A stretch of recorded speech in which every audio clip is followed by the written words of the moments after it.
Hello and welcome to Banking Frontiers Live. We are in midst of some very insightful marketing conversations today. And I have with me Karthi Marshan. He has been a seasoned financial services marketing professional and has got some of the wonderful campaigns that Kotak Bank has run till now. And as a seasoned marketeer, I'm just here to converse with him and try to understand a little bit more in detail into how he sees the present scenario and what is the road ahead for the financial sector marketeers in this world of new normal. Hello, Karthi. Welcome to Banking Frontiers Live. Hi, Babu. Thank you very much for having me. It's a privilege to be on the Banking Frontiers platform.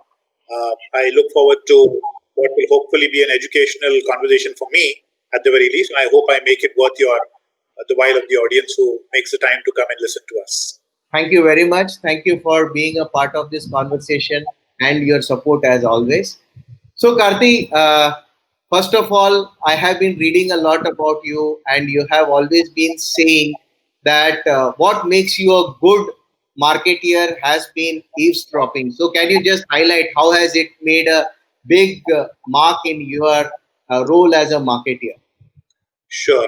So, the gurus of marketing have, like David Ogilvy or even Kotler, Seth Godin, many of these greats have always guided us that the key to having a good proposition, the key to having your customers love your brand and your product is to listen to the customer's problems, to get Absolutely. under the skin of the customer, go beyond whatever her objections are to buying your brand. All customers have problems for which they need solutions. If Mhm. we listen deep enough and hard enough, and typically that will not always happen in a face to face conversation, but when you're listening, when they don't know you're listening. For example, Seth Stephen Lebowitz wrote this beautiful book called Everybody Lies, where he says that on Facebook or even on LinkedIn, what we project is our best self. A lot of it may be a lie. We may have in LinkedIn, we may write about our skills, which may include marketing strategy for me, for example, and so on and so forth. When we type in a search entry, that is our truest self, because what we are looking for is definitely the solution to some problem we have in our head, which is why we've typed that search entry. So, what is the proxy for it in human life?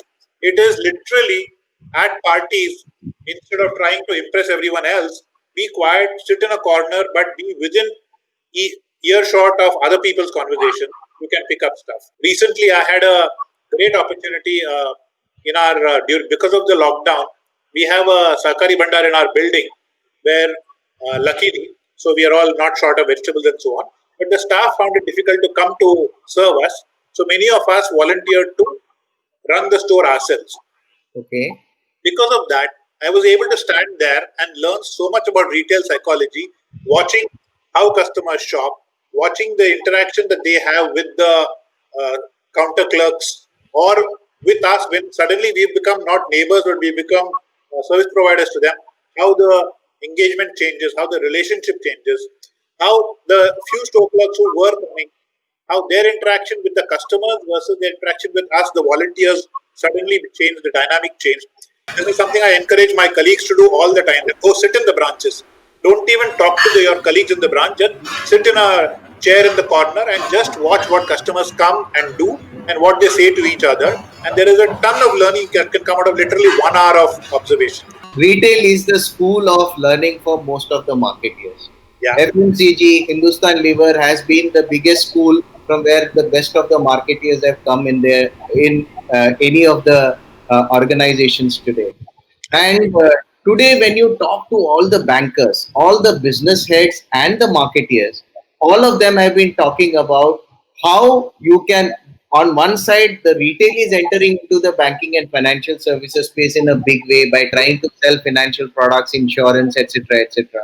On the Sure. other side, the bankers are also trying to adopt a retail kind of approach and trying to encompass the overall interests of the customer rather than just look at its financial needs. So, Sure. how have you been trying to blend both these retail and B2B together and get in a better ROI for businesses in the financial sector? So let me try to address the what we call B2B first. In the B2B space, and in our context, that is, say, things like wholesale banking or corporate finance, investment banking, private equity, etc., etc.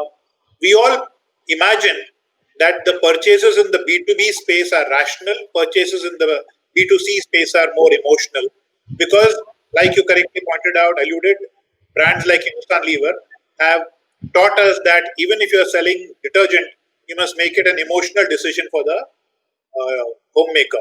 The truth is that even at the B2B end, the customer on the customer part of the B2B transaction finally is a human being just like you and me, Babu. So somebody else said this phrase, which I think is really fantastic. He said, in the context of technology products, that even engineers eat ice cream. So imagine if IBM were going to sell, say, a product to Kotak Mahindra Bank. The conversation they come to have, if they come with the lens that the CIO is going to be a rational, hard-nosed decision maker whose only metrics are going to be speed and performance and value and so on and so forth, they would be very mistaken, because finally the person is really a human being. Of course, he wears this armor of being a rational person. He puts on this mask of being a rational person.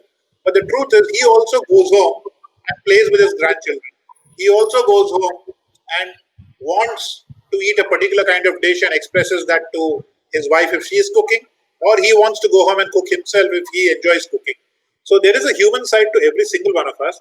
So even B2B, my submission is that there is an emotional hook or an emotional connect that you have to make before you're able to make that transaction happen.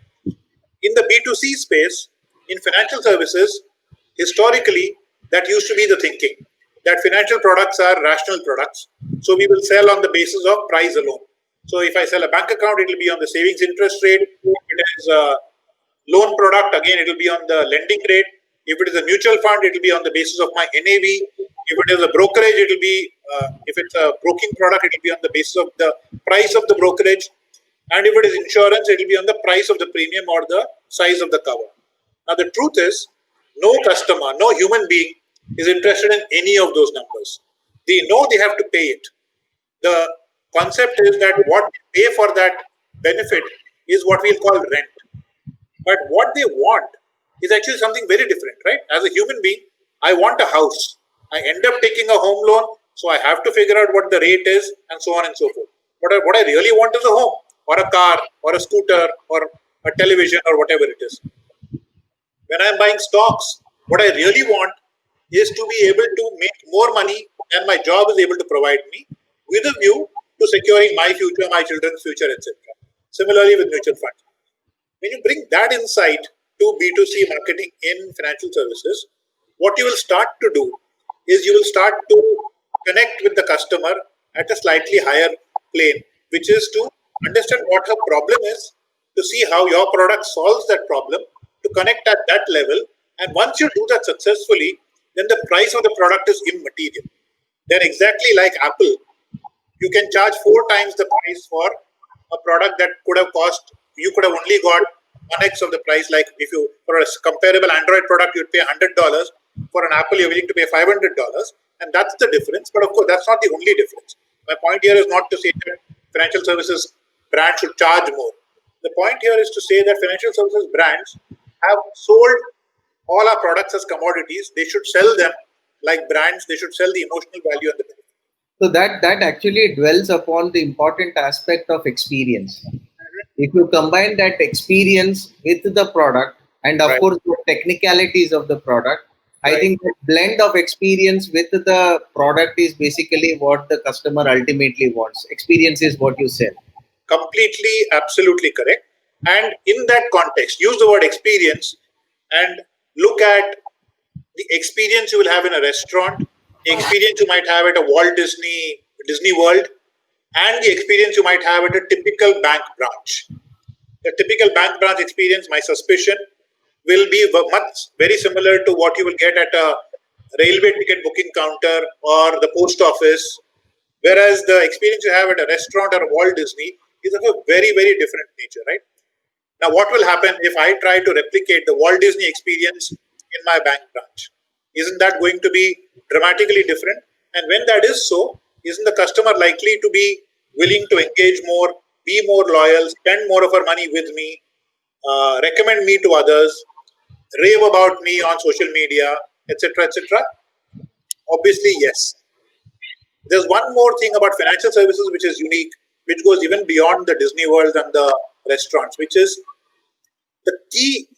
One of the key things that financial services brands have to certainly offer, and customers are in deep need of, is empathy, the emotional benefit of empathy.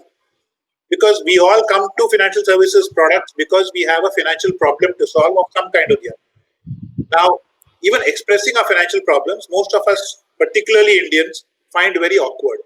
We don't even tell each other our salaries, and when we are short of cash, we typically are finding it difficult to confess even to our spouses that boss, thoda paisa kam hai, let us take it easy or whatever.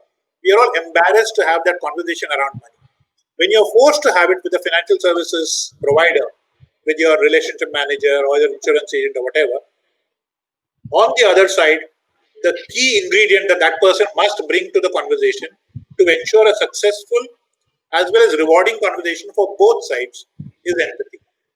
And empathy is the equivalent and I think the cherry on top of what you correctly alluded to as experience.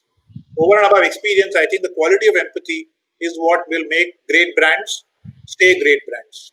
Trust will come from empathy. Trust is very hard to earn, very easy to lose. Financial services brands, as you've seen, even in the last couple of years, so many of them have tumbled and they are struggling to rebuild their trust. And over India's history also, we've seen a number of those brands. Globally also, we've seen that you will lose trust like that. But gaining trust takes years and years and years. But in that, there are many things to be done, obviously. Some of the simplest things to do are that for a customer to sense that you are trustworthy, you have to do and exhibit conduct which appears to be trustworthy. Which means, for example, if the customer found out that what she bought from you, someone else that she knows got at a better price, then she's going to be unhappy. What you have to do, make sure, is that your conduct is one that is egalitarian and equal in some sense of the word or the other. The other is that in all things that you do, you're always on scrutiny. It's like you're the president of America or something. A financial services brand, particularly because people's money is connected to it, you have a much higher standard of scrutiny. If the toothbrush I buy doesn't work like I thought it would, I'll just throw it out and start again. I won't even think whether it was X brand or Y brand. I'll move on. But if the financial services brand I engage with for any product upsets me even once, the chances that I will give it a second chance are significantly low. So trust also absolutely is one of the most important things that financial services brands have to adhere to and deliver on. And every single waking moment, every single one, we don't even get a break saying Sunday ko chutti hai, Sunday I can put my feet up and not have to worry about being trusted. I have to worry about being trusted every breath I take. Thank you very much for this wonderful interview. Thank you, Babu.